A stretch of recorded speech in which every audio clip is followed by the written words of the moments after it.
J'ai fait 2 semaines sans manger. J'ai commencé à tousser. J'avais mon ventre qui gonflait. Le combat spirituel existe. Que le Seigneur vous bénisse, c'est le frère vainqueur Moulumba. J'ai béni l'épouse du Christ du monde entier.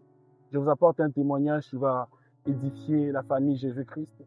Je suis né dans une famille chrétienne. Mon père était un pasteur et ma mère une prophétesse. Nous avons vraiment grandi dans une atmosphère spirituelle. Nous allions à l'école, nous connaissons Dieu. Nous aimons être dans la présence de Dieu.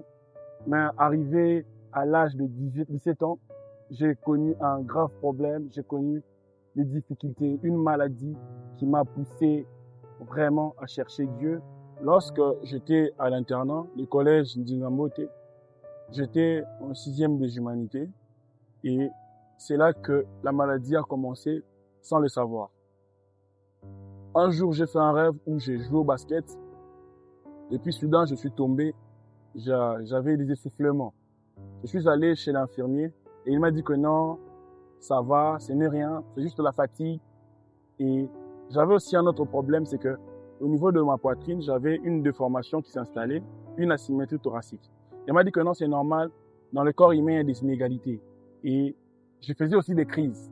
Il y avait des crises qui m'arrivaient, mais tellement que ce n'était rien de grave. Je ne savais même pas que c'était des crises. Et arrivé à un moment, on a eu congé, on devait rentrer à la maison. Nous sommes rentrés à la maison et c'était pendant la Covid. J'ai commencé à tousser. J'avais mon ventre qui gonflait. Bizarrement, je dis à mon oncle, oncle, je sens que non, mon ventre était ballonné, qu'il gonflait. Et pour blaguer, mon oncle m'a dit, c'est normal, parce que dans la famille, on est robuste. On m'a dit que c'est normal, tu as un ventre comme moi. Mais apparemment, c'était la maladie qui s'était installée. Et à un moment où j'étais tellement essoufflé que je devais dormir d'un côté. Si je dormais normalement comme tout le monde, j'étais tellement essoufflé. Et après des moments, après quelques jours, une semaine, et que vu que la maladie s'aggravait, je suis allé à l'hôpital. Arrivé à l'hôpital, on a fait des examens et malgré cela, il n'y avait rien comme résultat. Et le médecin était tellement étonné qu'il m'a posé la question. Tu pries où? Je lui ai dit que non, je prie dans une église du message, je suis croyant. Il m'a dit, vraiment, tu as un Dieu. Parce que venir ici et marcher à l'état où tu es, avec tes poumons qui ont vraiment une grande quantité de liquide, et ton ventre avec ces liquides-là, c'est vraiment pas normal. Mais malgré cela, ils n'ont pas trouvé de diagnostic, ce qui était bizarre. Et mon père étant un corps médical, il était tellement choqué, tellement découragé. Je suis rentré à la maison, on m'a donné une simple boîte de méamycine qui ne pouvait rien pour moi. Donc, même l'hôpital n'avait pas de solution pour moi. Rentré à la maison, même ma famille, tellement que je ne mangeais pas, j'ai fait 2 semaines sans manger, sans boire, sans se laver. J'ai pué tellement que même ma famille, les gens de ma famille s'approchaient de moi, c'était par pitié. Juste parce que c'était la famille, il n'y avait pas de choix. Et un jour, il y a mes amis, c'était vraiment mes amis, je les aimais tellement. Ils sont arrivés chez moi à la maison, ils m'ont vu dans cet état-là, ils ne sont même pas arrivés à la véranda, ils ont fait pas en arrière et puis sont rentrés. Et tout cela m'avait tellement touché. Un jour, dans le quartier, j'ai entendu des gens dire que non, mon père était un magicien et qu'il voulait me bouffer. Et le problème était que mes parents, vu que j'étais tellement malade, ils m'ont dit que non, je devais reprendre la 6e. C'était vraiment un combat avec les études. Je devais reprendre la 6e. C'était une chose que je ne pouvais pas accepter. Et tellement que j'avais ce manque d'amour, il y avait tous ces problèmes-là, j'étais tellement débordé. Mais malgré cela, en moi, je n'avais pas ces idées-là de prendre un breuvage mortel pour mourir. Je me suis dit que non, je vais prier Dieu sincèrement pour que je puisse quitter ce monde. Parce que j'en avais marre du monde. Je ne voyais plus cette importance de vivre. Parce que j'étais un garçon comme tout autre garçon. Et je me voyais tellement réduit, tellement délaissé. J'avais besoin de cet amour-là de ma famille. Mais ma famille m'avait abandonné. J'avais besoin de cet amour-là de mes amis, de mes proches, des gens du quartier. mais c'était vraiment un truc qui était impossible. Et j'ai prié Dieu. En priant Dieu, j'ai dit à Dieu, Seigneur, en te faisant cette prière, je veux qu'après la prière, que je puisse quitter ce monde. Et bizarrement, en dormant, j'ai fait un rêve. Et dans ces rêves-là, je vois le monde, le globe terrestre en train de tourner. Et j'étais là en train de voir le monde. Et après un moment, je me suis réveillé.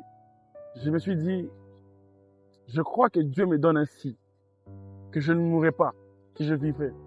Et par des connaissances, une tante à moi a appelé un homme de Dieu qui est venu à la maison. Il a prié pour moi.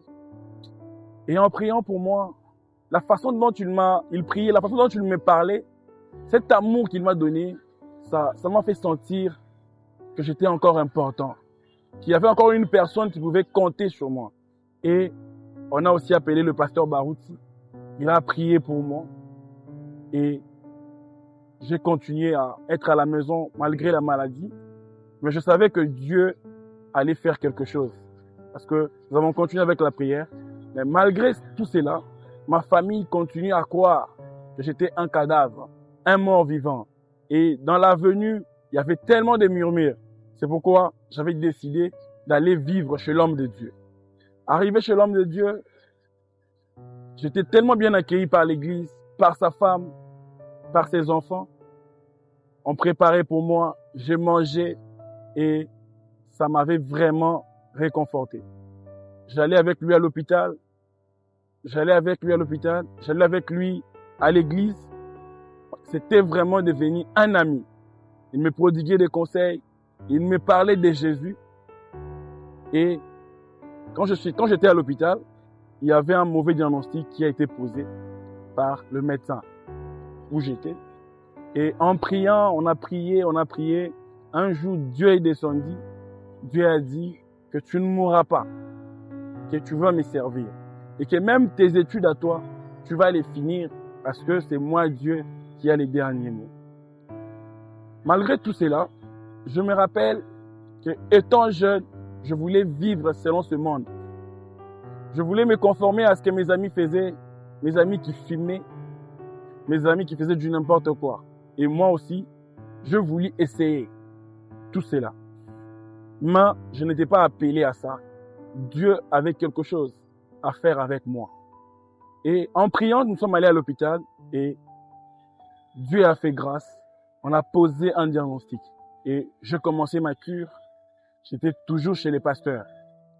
Il a commencé à m'encadrer. C'était mon père spirituel. Il m'a encadré. J'ai grandi sous ses pieds. Il m'a encadré. J'étais à l'écodime. J'ai prêché à l'écodime.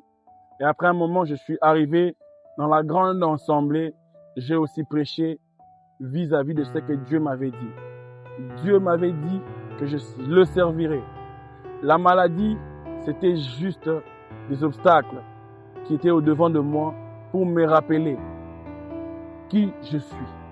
Nous, enfants de Dieu, nous devons nous poser cette question-là. Qui nous sommes? Quelle est la mission que Dieu nous a donnée sur cette terre? Nous sommes dans ce monde, mais nous ne sommes pas de ce monde. Comme étant enfants de Dieu, nous avons une mission, c'est de gagner des âmes. C'est la mission de tout chrétien. C'est ce que Dieu a dit. Allez partout dans le monde. Faites de tous ces gens qui sont dans le monde des croyants, qu'ils deviennent mes disciples, qu'ils puissent aussi croire à ma parole. C'est pour ça que Dieu nous a envoyés.